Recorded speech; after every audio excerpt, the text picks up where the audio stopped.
দফা দাবি, আমরা সেই 3 দফা দাবিকে সম্পূর্ণ অযৌক্তিক এবং বানোয়াট হিসেবে আখ্যা দিচ্ছি এবং আমরা বলতে চাই যে আমাদের যে 7 দফা দাবি সেই 7 দফা দাবি দ্রুত বাস্তবায়ন করা হোক এবং আমরা চাই যে সরকার কর্তৃক বিএসসি ইঞ্জিনিয়ারদের যে 3 দফা দাবি সেটা প্রত্যাখ্যান করা হোক এবং আমরা আজকে 17 সেপ্টেম্বর শিক্ষা দিবসের মধ্য দিয়ে বলতে চাই যে শিক্ষাক্ষেত্রে সকল বৈষম্যের দূরীকরণ হোক এবং আমরা বলতে চাই যতদিন না পর্যন্ত আমাদের 7 দফা দাবি বাস্তবায়ন করা হবে আমরা রাজপথ ছাড়ব না, প্রয়োজনে কঠোর আন্দোলন গড়ে তুলব। আজকে আমাদের এখানে আসার কথা না, আমরা আসার মেইন উদ্দেশ্য হচ্ছে আমাদের যে 10ম গ্রেড, এই 10ম গ্রেডের দিকে কিছু শকুনের চোখ পড়ছে। এই শকুনের চোখ উপরে ফেলতে আমরা আজকে এই রাজপথে দখল নিচ্ছি।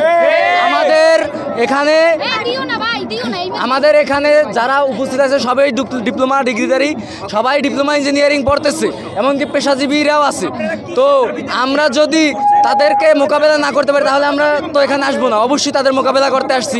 তো তারা 3 দফা অযৌক্তিক দাবি দিচ্ছে, তার ভিতরে একটা দাবি হচ্ছে তারা আমাদের নামের পাশে ইঞ্জিনিয়ার লাগাইতে দেবে না। তো ইঞ্জিনিয়ার যারা লাগাইতে দেবে না তাদেরকে আমরা বলতে চাই আমাদের ডিপ্লোমা ইঞ্জিনিয়ারিং নামের পাশে অ্যাড করা কোর্সের সাথে, তো সেখানে ইঞ্জিনিয়ারিং তারা বাদ দিতে চায়। তো বাদ দেওয়ার জন্য আমি তাদেরকে একটা বলি, আপনাদের যেখানে বিএসসি ইঞ্জিনিয়ারদের একটা সংগঠন আছে আইবি, আমাদেরও তেমনি একটা সংগঠন আছে আইডিবি। তো আইডিবির যারা মেম্বারশিপ নেবে তারাই একমাত্র ইঞ্জিনিয়ার বা প্রকৌশলী লাগানোর ক্ষমতা রাখে। তো এই প্রকৌশলী আমরা যদি আইডিবির সদস্য হই, আমরা যদি প্রকৌশলী লাগাই তাহলে তাদের কি সমস্যা, এইটা সরকার কর্তৃক তাদের জবাবদিহিতা করতে হবে, তারাও জবাবদিহিতা করবে।